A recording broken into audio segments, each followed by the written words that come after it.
Hello दोस्तों, स्वागत है आपका आपके अपने यूट्यूब चैनल एजुपूड में। तो दोस्तों, आज की वीडियो भी बीए फर्स्ट ईयर की सेकेंड सेमेस्टर से रिलेटेड है। तो आज हम चैप्टर 3 की वीडियो लेकर आए हैं। चैप्टर 3 यूनिट 3 से स्टार्ट हो रहा है। चैप्टर 1 और 2 की वीडियो ऑलरेडी चैनल पे अपलोडेड है, जिसमें मैंने यूनिट फर्स्ट को पूरा कंप्लीट कर दिया है। तो अगर आपने वो वीडियो नहीं देखी है तो आप चैनल पे विजिट करके देख सकते हैं। आज हम बात करेंगे यूनिट 3 यानी चैप्टर 3 के बारे में, जो है भारतीय समाज के अध्ययन का परिप्रेक्ष्य। यानी जो हमारा समाज है उसके अध्ययन का क्या पर्सपेक्टिव है, उसके अध्ययन का क्या परिप्रेक्ष्य माना जाता है।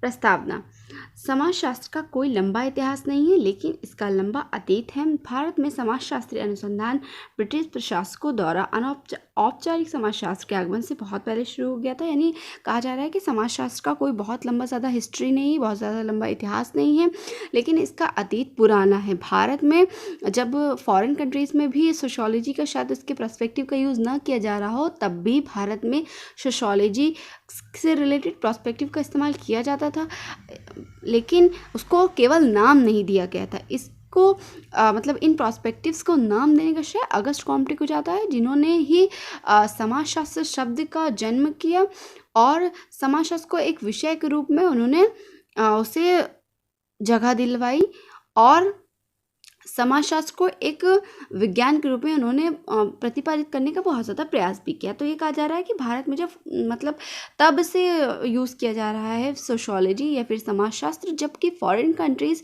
औपचारिक रूप से यानी फॉर्मल रूप से इसे भारत में नहीं लाए थे, तब से यूज़ किया जा रहा है। क्योंकि पहले के टाइम में यानी 1947 से पहले भारत में ब्रिटिश काल का राज चल रहा था। तो जो भी चीज़ें आई, जो भी चीज़ बनी उस टाइम पे, सब कुछ उन्हीं के प्रभाव के कारण हुआ, उन्हीं के द्वारा ही बनी है। चाहे हमारी रेल व्यवस्था हो या फिर कोई भी अलग उद्योग से रिलेटेड मशीनरी हो, तो ये सभी का आगमन हमारे देश में फॉरेनर्स या फिर ब्रिटिश के द्वारा ही हुआ था।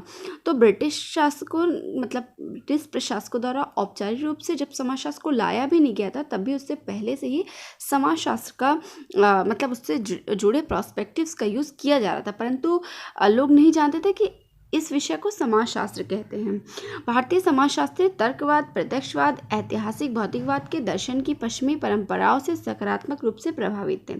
तो जो भारत के जो समाजशास्त्री थे, यानी जो समाजशास्त्र विषय के ज्ञाता थे, वो तर्कवाद, प्रत्यक्षवाद, ऐतिहासिकवाद, भौतिकवाद और इन सभी के जो सकारात्मक परंपरा है उनसे बहुत ज़्यादा प्रभावित थे। इसके अलावा भारतीय समाजशास्त्र के अग्रदूतों ने 19वीं शताब्दी के राष्ट्रवादी सुधार नेतृत्व से भारतीय समाज का अध्ययन करने पर अपने मूल परिसर और परिप्रेक्ष्य को आकर्षित किया। यानी जो फॉरेन से जो इंडिया में राजदूत भेजे जाते थे, जो अग्रदूत भेजे जाते थे ऑब्जर्वेशन करने के लिए, वो 19वीं शताब्दी के जो राष्ट्रवादी सुधार के लिए जो नेतृत्व अभियान चलाया गया था, उस टाइम भी उन्होंने समाजशास्त्र विषय या फिर भारतीय समाज के अध्ययन के लिए अपने इंटरेस्ट को बहुत ज़्यादा प्रेजेंट किया था और मूल परिसर और परिप्रेक्ष्य को आकर्षित किया था। तो प्राय भारतीय समाज के अध्ययन के निम्न परिप्रेक्ष्य, यानी भारतीय समाज का अध्ययन करने के लिए कई अलग अलग परिप्रेक्ष्य हैं, जिनके तहत भारतीय समाज से संबंधित घटनाओं, समस्याओं आदि का अध्ययन किया जाता है। पहला एंडोलॉजिकल पर्सपेक्टिव, दूसरा है संरचनात्मकता पर्सपेक्टिव, मार्क्सवादी परंपरा या फिर उपनगरीय दृश्य। तो ये 4 पर्सपेक्टिव है जिनके तहत भारतीय समाज के अध्ययन का मतलब परिप्रेक्ष्य डिसाइड किया जाता है, फिर अध्ययन किया जाता है।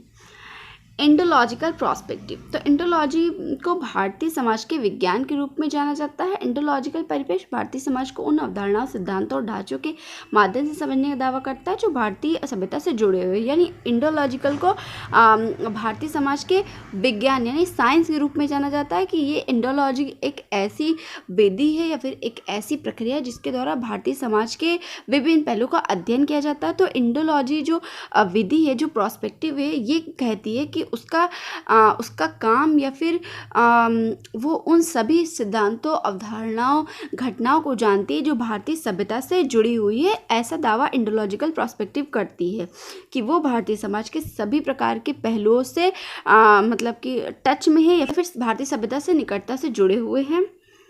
इस अवधि के दौरान किए गए अध्ययनों में सामाजिक संरचना और रिश्ते, संस्कृति, मूल, रिश्तेदारी, विचारधारा, सांस्कृतिक लेन देन और जीवन और दुनिया के प्रतीकवाद आदि जैसे विषयों को एक विशिष्ट श्रृंखला शामिल है। यानी जब इंडोलॉजिकल पर्सपेक्टिव से अध्ययन किया जाता है तो उसके दौरान संरचना, जो हमारे रिश्ते हैं समाज में, जो हमारे सांस्कृतिक नैतिक मूल है, जो हमारी रिश्तेदारी है, जो हमारी विचारधारा है, हमारे सांस्कृतिक लेन देन है, हमारी रहन सहन का तौर तरीका है, तो ये सभी विषय की विस्तृत रूप से श्रृंखला मतलब लिस्टेड किया जाता है। इन सभी के विषय के बारे में अध्ययन भी किया जाता है। पाठों पर आधारित अध्ययन कई विद्वानों द्वारा किए गए हैं, जैसे बर्नर्ड डेविड फ्रोजेटी और ऑस्लोर इंडियन और निकोलस खरेमरे, मैरियाट पॉकॉक एक आदि। यानी जो इंडोलॉजिकल पर्सपेक्टिव है इसके बारे में कई विद्वानों ने अध्ययन किया है, जिनमें बर्नर्ड डेविड फ्रूजेटी, ऑस्लोर इंडियन, निकोलस खरेमरे, मैरियाट पॉकॉक ये सभी आदि प्रमुख हैं जिन्होंने इंडोलॉजिकल पर्सपेक्टिव का अध्ययन किया था। ये सभी फॉरेनर्स थे। इसके अतिरिक्त भारतीय विभिन्न विद्वान BK Sarkar, JS Ghurye, RK Mukherjee, KS Kapadia, Irawati Karve, PH Prabhu, Louis Dumont जैसे प्रमुख हैं, जिनमें आपके सिलेबस में लुई और JS घूरिया बहुत ज़्यादा प्रमुख है। इनसे रिलेटेड क्वेश्चंस एग्जाम में आते हैं। नेक्स्ट है मार्क्सवादी परंपरा। तो मार्क्सवाद का उद्देश्य समाज का एक वर्ग कोण से वैज्ञानिक अध्ययन प्रदान करना है। भारत में मार्क्सवादी विचारकों का मानना है कि भारतीय समाज और इसकी अनूठी संस्था के उद्योग को किसी भी अन्य दृष्टिकोण की तुलना में मार्क्सवादी दृष्टिकोण से सबसे अच्छी तरह से जांचा जा सकता है। तो मार्क्सवादी एक वर्ग या फिर वैज्ञानिक अध्ययन से संबंधित है। भारत में मार्क्सवादी विचारों का ये मानना है कि भारतीय समाज और इससे संबंधित जो भी संस्थाएं हैं, जो भी रीति रिवाज हैं, जो भी परंपराएं हैं, वो किसी भी अन्य दृष्टिकोण से, मार्क्सवादी दृष्टिकोण से जुड़ी हुई है या फिर उससे टच में है।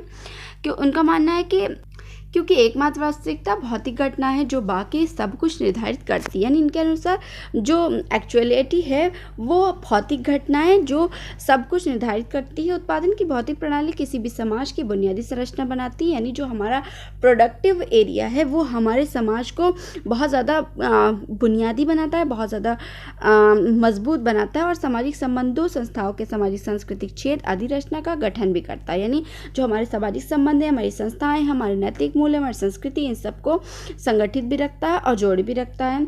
D.D. कोस्बी प्रसिद्ध मार्क्सवादी इतिहासकारों में से एक थे, जिन्होंने भारतीय सामाजिक व्यवस्था के भौतिकवाद का विश्लेषण करने के लिए मार्क्सवादी दृढ़नात्मक पद्धति को नियोजित करने का प्रयास किया। यानी D.D. कोस्बी एक प्रसिद्ध मार्क्सवादी और इतिहासकार थे। उन्होंने भारतीय समाज में जो जितनी भी व्यवस्थाएं हैं, संरचना संबंधित हो चाहे सामाजिक संबंधों से संबंधित हो, उनका भौतिकवादी विश्लेषण किया और इसे मार्क्सवादी पद्धति से कोरिलेट किया। नेक्स्ट है संरचनात्मक कार्यात्मकता। समाज के अध्ययन में संरचनात्मक कार्यात्मक दृष्टिकोण 19वीं शताब्दी के उत्तरार्ध के दौरान अगस्ट कॉम्टे, हर्बर्ट स्पेंसर और एमएल दुर्कीम जैसे शुरुआती विचारकों के लेखन से उभरा। यानी संरचनात्मक कार्यात्मकता जो है वो 19वीं शताब्दी के उत्तरार्ध में August Comte, Herbert Spencer, ML दुर्कीम के द्वारा, उनके विचारों के द्वारा सामने आया और समाजशास्त्र, सामाजिक और सांस्कृतिक नृविज्ञान और अन्य समाज विज्ञानों की एक प्रमुख प्रवृत्ति बन गया। यानी जब इन लोगों ने समाजशास्त्र को एक विषय के रूप में फेमस होने के लिए प्रयास किए तो समाजशास्त्र इन सभी पहलुओं से, इन सभी वैज्ञानिक विधियों से भी आगे बढ़ गया। 20वीं शताब्दी की पहली छमाही घटना के अध्ययन के लिए कार्यात्मक दृष्टिकोण शुरू में जैविक विज्ञान से उभरा और बाद में अन्य विज्ञानों और सामाजिक विज्ञानों में अपनाया गया। यानी पहले जो छमाही हुई 20वीं शताब्दी में, उसमें कार्यात्मक दृष्टिकोण से जैविक विज्ञान उभरा और फिर उसके बाद सभी विज्ञान धीरे धीरे करके सामने आने लगे, सभी धीरे धीरे करके लोगों की पहचान में आने लगे। 1940 के दशक से 20वीं शताब्दी के अंत तक भारतीय समाज के अध्ययन में संरचनात्मक कार्यात्मक दृष्टिकोण एक प्रमुख दृष्टिकोण रहा। तो समाजशास्त्रीय अध्ययन में संरचनात्मक प्रक्रियात्मक परिप्रेक्ष्य एक प्रमुख सिद्धांत माना जाता है और ये परिप्रेक्ष्य इस आधारभूत मान्यता पर आधारित होता है कि समाज या सामाजिक संरचना का प्रत्येक अंग व इकाई संपूर्ण समाज या संरचना को बनाए रखने के लिए निश्चित योगदान प्रदान करती है और समग्रता को बनाए रखने में योगदान देने के कारण इकाई भी ज़रूरी है। तो भारतीय समाज के छात्रों, समाजशास्त्री और सामाजिक मानववैज्ञानिक दोनों ने भारतीय समाज की अनूठी प्रकृति को समझने के लिए जाति और ग्राम व्यवस्था का व्यापक विश्लेषण किया। भारतीय विद्वान में JS घूरे, M.H. श्रीनिवास और S.C. दुबे को भारतीय समाज के अध्ययन में संरचनात्मक कार्यात्मक दृष्टिकोण में सबसे आगे माना जाता है। यानी JS घूरे, M.H. श्रीनिवास को संरचनात्मक प्रक्रियात्मक परिप्रेक्ष्य के लिए सबसे अहम माना जाता है। तो बेसिकली संरचनात्मक प्रक्रियात्मक परिप्रेक्ष्य जो पर्सपेक्टिव है वो समाजशास्त्री और मानवशास्त्रीय अनुसंधान में आज एक लोकप्रिय परिप्रेक्ष्य बन गया है।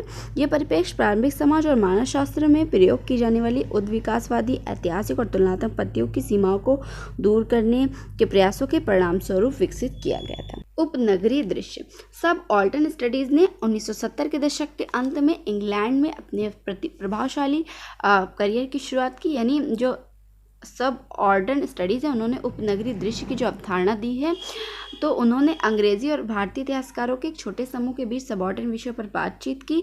यानी इन्होंने छोटी सी मीटिंग बैठा ली और सबऑर्डन विषय होता है उस पर बातचीत शुरू की और भारत में एक नई पत्रिका शुरू करने का प्रस्ताव भी सामने रखा। लेकिन सबऑर्डन स्टडीज़ भारत में शुरू हुई, जहाँ किताबों की समीक्षा में सबऑर्डन स्टडीज़ के बारे में लिखना शुरू हुआ। सबऑर्डन स्टडीज़ 1982 में आधुनिक भारतीय इतिहासकार के दो परस्पर विरोधी स्कूल अर्थात कैम्ब्रिज और राष्ट्रवादी मार्क्सवादी इतिहासकारों की आलोचना के रूप में उभरा। यानी ये सबऑर्डन विषय जो था ये तब फेमस हुआ जब इनके दो कृतियाँ प्रकाशित हुई, स्कूल और कैम्ब्रिज। राष्ट्रवादी और मार्क्सवादी इतिहासकार के आलोचनात्मक रूप में उभरा, लेकिन उभर के आया और इन दोनों विचारधाराओं ने सबऑर्डन दृष्टिकोण से भारतीय राष्ट्रवाद के इतिहास को एक छोटे कुलीन वर्ग की उपलब्धि की कहानी के रूप में गढ़ा। यानी ये इतिहास के बारे में ज़्यादा बात करते थे, तो भारत के एक छोटे से वर्ग के बारे में इन्होंने बात की, इसलिए वे इस राष्ट्रवाद के निर्माण और विकास के लिए लोगों द्वारा किए गए योगदान की व्याख्या नहीं कर सके। यानी अभिजात वर्ग से स्वतंत्र है।